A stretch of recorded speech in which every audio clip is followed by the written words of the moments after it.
Hey fellow travellers, I'm sitting out here in nature again. This is something that I love doing to replenish, to refresh, relax, you name it. I love being out in nature, but I haven't been doing it as I've needed to for the past few weeks because I've been exhausted and overwhelmed. And oddly enough, when I get overwhelmed and exhausted, that's the time when I need that self-care, and that's when I don't tend to do it. I'm still working that one out. Today though, I wanted to share something with you, and it's that so much has been going on, and it's that time of the year, it's the end of the year, so a lot of people are tired. I've had all of these voices and characters in my head. You know, there's the judge, there's the critic, there's the expectations, there's the perfectionism, there's the I should do this, I have to be doing this, I shouldn't be feeling this way. And then there's the really quiet supporting voices telling me it's alright, you're tired, you can rest, it's okay. But then there's that guilt and the fear and the failure going on. And I was in supervision and we came up with the idea to do a bit of clay play. And clay play is where you get to physically mold and model what's going on inside of you so that it's tangible and you can look at it from a different perspective. And play with these characters, play with the judge and the critic and the supporter and whatever else you've got inside. They're just a few.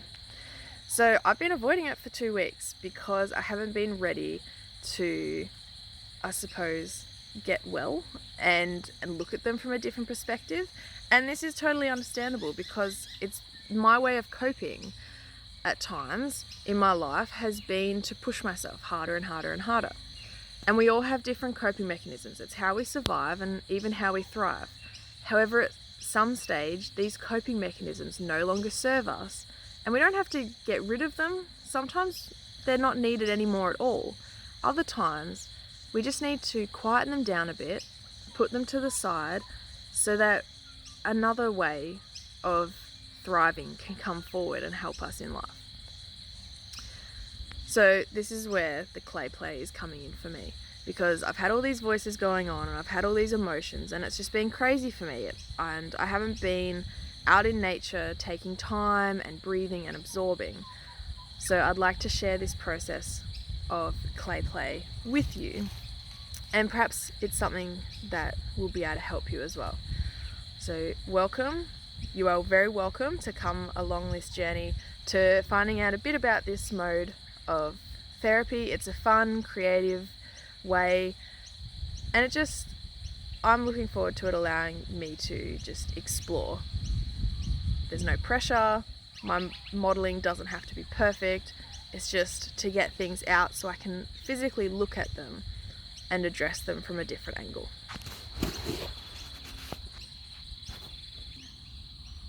Everyone has these thoughts going on in their head, and it's different for every person. Our experience shapes how we treat others, and it also shapes how we treat ourselves. So my aim with this clay play for me, and I've done this with my clients before, and it's so important that I do it as well. So the aim for me is to just have some fun and be a bit creative, because when we unlock this creative process, our brain loves it. It allows us to think from a different perspective that isn't as logical and analytical, because emotions aren't always logical. And we need to honor that and work with them in different ways that aren't always just, well, for me, bashing and crashing and pushing through life, just to be a bit more gentle. Clay play itself, or any kind of modeling and molding, for me, it can be hard because it's like, I'm not very good at it. I'm not an artist. I wouldn't call myself an artist. You know, is what I'm going to create, is it going to be good enough? And this is another trap. We get trained to think, are we good enough? I'm not good enough. I'm a failure. That sort of thing. Those kind of voices in our head. The beauty of this clay play is that it's completely yours. It doesn't have to be perfect because it's just an expression. You're just expressing what's going on on the inside.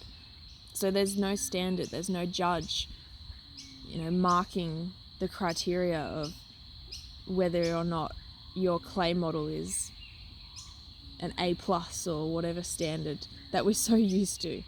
We're so used to being categorized and critiqued and marked.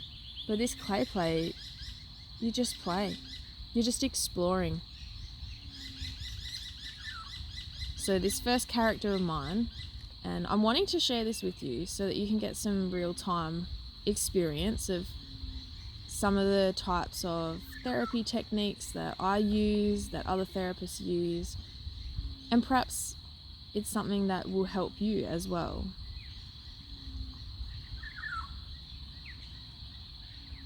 So yeah, I will share some of the personal side of it as I go along. I think that's important.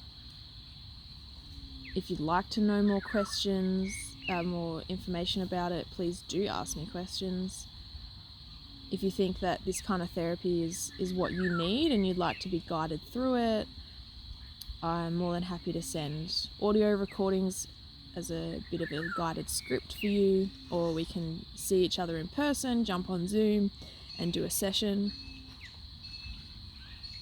Anything that's going to help you in your journey, because I know how debilitating the crazy mental and emotional voices can get. So this guy, for me, first clay sculpture, is my judge. And this judge is really harsh for me. When I try and rest, because I need it, when I try and receive support from friends or family, especially from my loving husband, this little guy doesn't seem so little. He pipes up and makes me feel so guilty, judging me. You shouldn't need support. You should be strong enough. You should be able to handle it.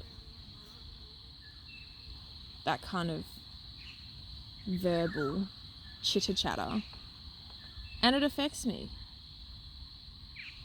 because it stops me from being able to be supported,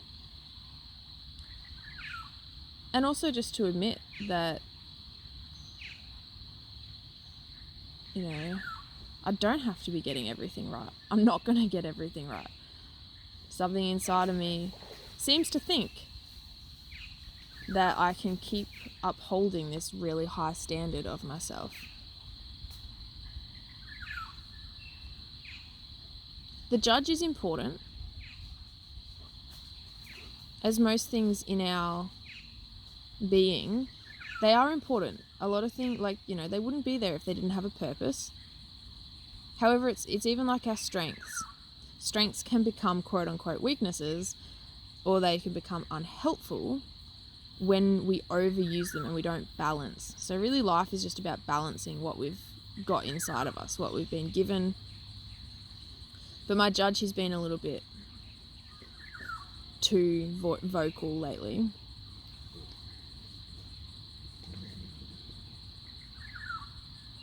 Just making me feel bad for things I don't need to be. I can take the day and I can rest.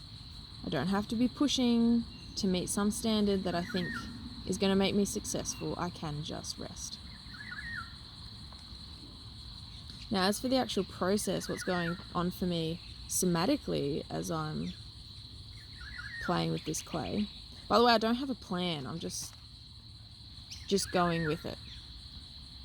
He reminds me a bit of a penguin on the side here, like a big old king penguin. But what's going on for me somatically is I'm feeling my nervous system starting to calm.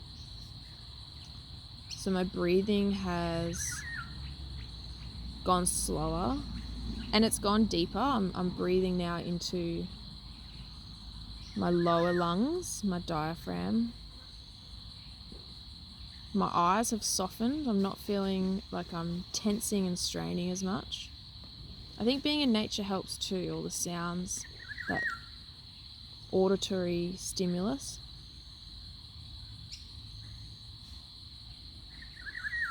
And my brain just feels like it's sort of like fuzzing and just relaxing, like when you go get a massage and all your cells and muscles and tissue just all sort of fizzes and tingles under that touch. It's like my brain's like, yes, we can finally get a break. We don't have to be working overtime thinking. And I believe that's another trick of society, is that it forces us to be on this rat race of thinking all the time and being one step ahead of the game, keeping up with the Joneses, that kind of classic thing. But it is totally okay and absolutely beneficial to slow down.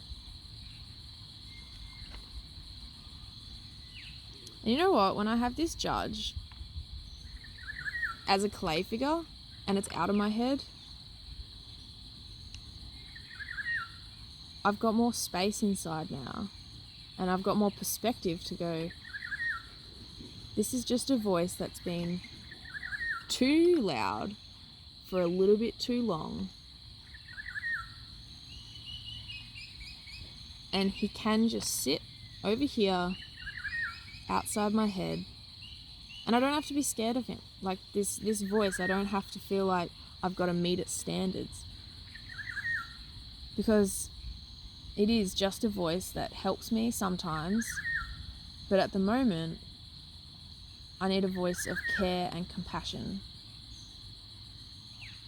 to come forward instead and be a bit stronger than this guy. So I'm going to leave it there for today. Thank you very much for joining me on my first video.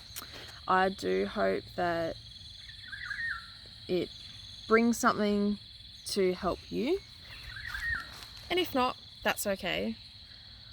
I'll just keep sharing as I go through this process, because it's really good for me, and I would really love just to provide something for you guys that will assist you and help you in whatever you're going through. I know it can be really hard when you're struggling to reach out for help, so I hope that these videos provide you with some of that help that you need and that you want.